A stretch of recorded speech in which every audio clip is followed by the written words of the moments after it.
राज्यसभेच्या उमेदवाराची परतफेड शरद पवार विधानसभेत करणार का हा प्रश्न उपस्थित होतोय। कारण ठाकरेंच्या शिवसेनेचे 20 आमदार असतानाही शरद पवार यांना राज्यसभेची उमेदवारी दिली गेली। याचीच आठवण आता खासदार संजय राऊत यांनी करून दिली आहे। महाविकास आघाडीत ठाकरेंची शिवसेना सगळ्यात मोठा पक्ष असल्याचं राऊतांनी सांगत शरद पवार यांना उमेदवारी दिल्याचं म्हटलंय। तसंच उद्धव ठाकरे विधान परिषदेत असणं महाविकास आघाडीसाठी चांगले संकेत असतील असं देखील खासदार संजय राऊत यांनी बोलून दाखवलंय।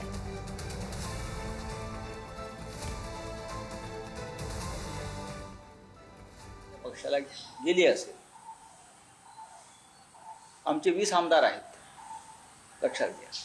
महाविकास आघाडीतला सगळ्यात मोठा पक्ष 20 आमदारांचा आहे आमचा, आणि आमचे 20 आमदार असताना सुद्धा आम्ही राज्यसभा आमच्याकडून राष्ट्रवादी काँग्रेसला गेली।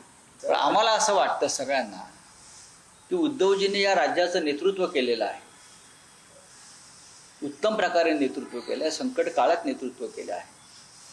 त्यांच्यासारख्या नेत्यानं विधान परिषदेमध्ये असणं हे महाविकास आघाडीसाठी एक चांगले संकेत असतील।